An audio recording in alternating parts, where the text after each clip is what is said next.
So alright guys, क्या हाल है आप सभी के। उम्मीद करता हूँ सभी अच्छे होंगे, सभी अपने अपने घरों में पढ़ाई लिखाई कर रहे होंगे, अपनी अपनी एग्जामों की तैयारी कर रहे होंगे। तो दोस्तों, बेसिल ने एक वैकेंसी निकाली है जिसकी डिटेल में चीज़ें मैं आपको बताऊंगा। कितनी वैकेंसी है, क्या क्या मतलब डेजिग्नेशन क्या है, कितनी पोस्ट है, सैलरी वगैरह सारी चीज़, पोस्टिंग वगैरह की हर चीज़ की डिटेल में आपको ब्यौरा दूंगा इसका मैं। ठीक है, तो यदि आप चैनल पर नए हो तो चैनल को सब्सक्राइब कर लेना, बेल आइकन प्रेस कर लेना, और हमारा ये जो बार कोड आ रहा है, ये फेसबुक पेज का बार कोड है, इसे फॉलो कर लेना स्कैन करके। ठीक है, और वीडियो में लास्ट तक बने रहना, कोई भी चीज मिस मत करना।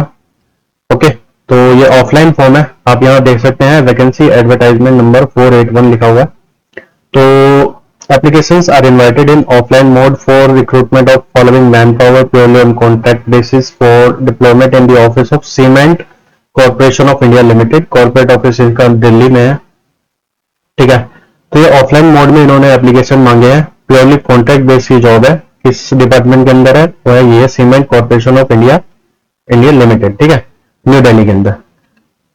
तो मैं आपको वैकेंसी के बारे में बताता हूँ। डिपार्टमेंट आपका ये रहने वाला है टेक्निकल एंड ऑपरेशन के अंदर। टेक्निकल असिस्टेंट की डेजिग्नेशन रहेगी आपकी। 2 पोस्ट है इसमें। क्वालिफिकेशन आपके पास बीटेक चाहिए या फिर ग्रेजुएशन चाहिए, और उसके साथ साथ आपके पास एमएस ऑफिस आना चाहिए, नॉलेज होना चाहिए। ठीक है, मैक्सिमम जो एज इसमें 35 मांगी है 1/4/2024 के तहत। ठीक है, 1/4/2024 से पहले ही, मतलब 1/4/2024 तक आप 35 साल से कम होने चाहिए। ओके, वर्क एक्सपीरियंस इसमें कम से कम 1 साल का आपके पास काम करने का वर्क एक्सपीरियंस होना चाहिए। और मंथली जो आपकी सैलरी रहेगी वो 30,000 रुपये रहेगी। ठीक है, दूसरी है आपकी एचआर डिपार्टमेंट के अंदर डाटा एंट्री ऑपरेटर के लिए। 2 पोस्ट है इसमें सॉरी 2 पोस्ट है इसमें। आपके पास ग्रेजुएशन होनी चाहिए और एमएस ऑफिस की नॉलेज होनी चाहिए। मैक्सिमम जो एज लिमिट है इसमें 40 साल तक मांगी है, और वर्क एक्सपीरियंस आपके पास 1 साल का होना चाहिए, और नॉलेज होनी चाहिए आपको इंग्लिश और हिंदी दोनों लैंग्वेज की काम करने के उसमें, और मतलब काम करने के उसमें, और आपको लिखाई पढ़ाई में। ठीक है, और जो आपकी जो सैलरी रहेगी as per the minimum wages रहेगी, जो भी दिल्ली का मिनिमम वेजेस होगा ग्रेजुएशन डिपार्टमेंट ग्रेजुएट लोगों के लिए, ग्रेजुएशन के लिए वो आपकी सैलरी रहने वाली है। ठीक है, मटेरियल मैनेजमेंट के लिए मटेरियल मैनेजमेंट डिपार्टमेंट रहने वाला है आपका। तीसरी वैकेंसी में टेक्निकल असिस्टेंट आपकी डेजिग्नेशन होगी, 1 पोस्ट है। क्वालिफिकेशन आपके पास डिग्री होनी चाहिए ग्रेजुएशन की, मैक्सिमम 40 साल तक एज होनी चाहिए, 1 साल का एक्सपीरियंस होना चाहिए, और 30,000 रुपये आपकी सैलरी रहेगी। ठीक है, चौथी वैकेंसी है विजिलेंस डिपार्टमेंट के अंदर डाटा एंट्री ऑपरेटर की। 1 वैकेंसी है, आपके पास ग्रेजुएशन की डिग्री होनी चाहिए, मैक्सिमम 40 साल उम्र होनी चाहिए, और एज पर मिनिमम वेजेस आपकी सैलरी रहेगी। जो भी एक वेजेस का जो क्राइटेरिया होगा ना स्टेट गवर्नमेंट का, उस हिसाब से आपकी सैलरी रहेगी। ठीक है, सिलेक्शन बिल्कुल ही फेयर होगा, कोई भी किसी तरीके कोई कुछ मतलब ऐसा कुछ वो नहीं होगा, बिल्कुल फेयर होगा। और आप जब भी टेस्ट के लिए बुलाए जाओगे या फिर इंटरव्यू के लिए बुलाया जाएगा आपको, तो उसके लिए आपको कोई टीए डीए कुछ भी पे नहीं होगा। आपको अपने खर्चे पर आना है और अपने खर्चे पर ही जाना है। ठीक है, application must be submitted in offline mode only for the post above. यानी कि एप्लीकेशन ऑफलाइन मोड में मांगे गए हैं। अभी एक मैं फॉर्म दिखाऊंगा, तो वीडियो में लास्ट तक बने रहना। उस फॉर्म को डाउनलोड कर लेना, फॉर्म को भरना, और उस फॉर्म के साथ अपने जो भी टेस्टिमोनियल्स है, ये जो सर्टिफिकेट्स जिन्हें बोलते हैं, 10वीं 12वीं ग्रेजुएशन और जो भी एक्सपीरियंस वगैरह जो भी है आपके पास कैटेगरी वगैरह, वो सारे उसके साथ लगाने हैं और उसको भेज देना है। कहाँ भेजना है वो मैं आपको बताता हूँ। Interested candidate must submit an application along with copies of educational qualification and experience certificate in a sealed envelope in the prescribed format attached through speed post and address to it। Broadcast engineering consultants India limited, BECIL Bhawan, C56 A17 sector 62 Noida this. यानी कि आपको क्या करना है, form को भरना है, उसके साथ अपने जो भी सर्टिफिकेट्स है, जो भी आपके पास क्वालिफिकेशन है, वो सारे उसके साथ लगाने हैं।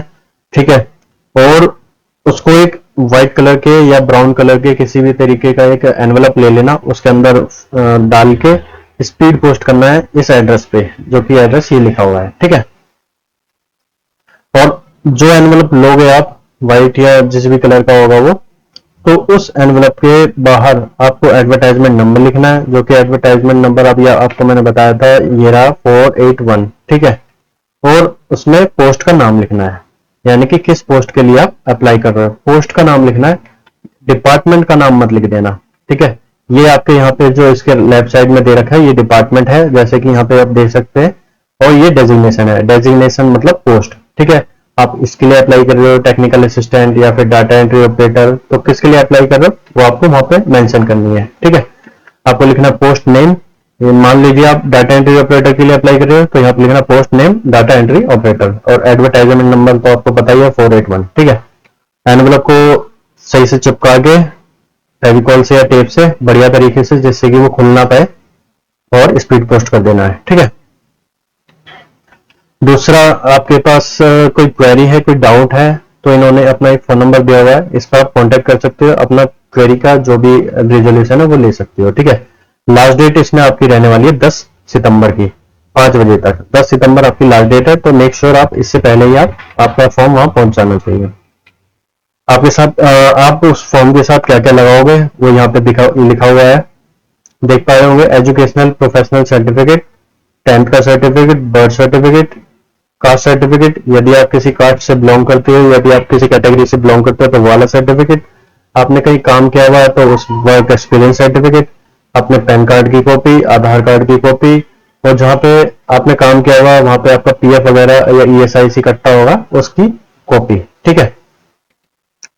और उसके साथ अटैच करके आपको भेज देना है, ठीक है।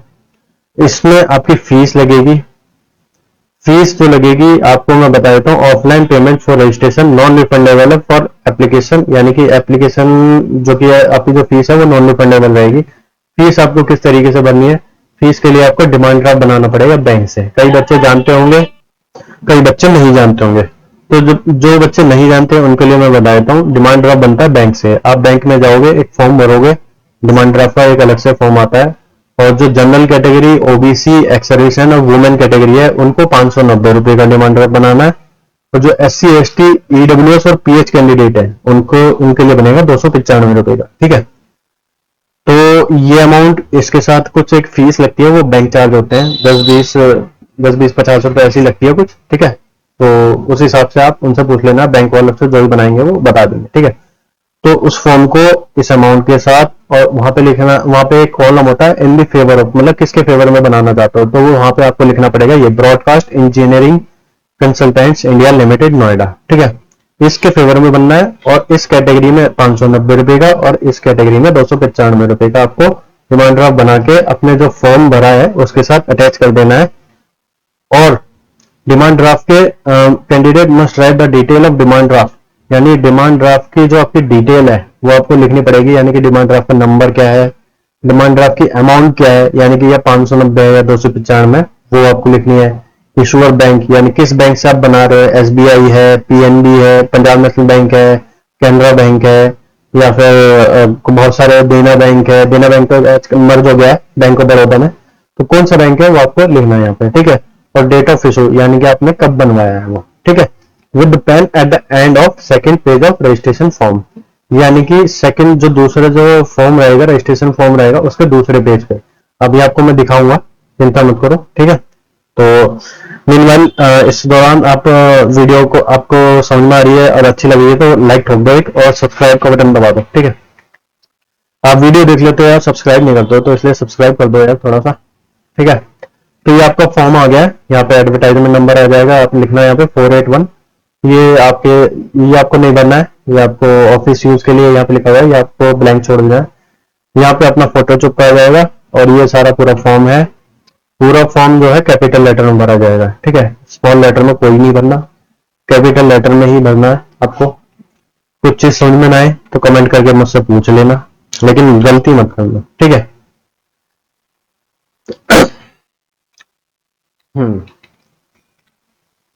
ये जो लिखा हुआ है, हाँ, सेल्फ अटेस्टेड फोटोकॉपीज आपको लगानी है, जो भी आप उस फॉर्म के साथ आप लगाओगे सेल्फ अटेस्ट होनी चाहिए, सेल्फ अटेस्ट नहीं होगी तो आपका फॉर्म रिजेक्ट हो जाएगा, ठीक है।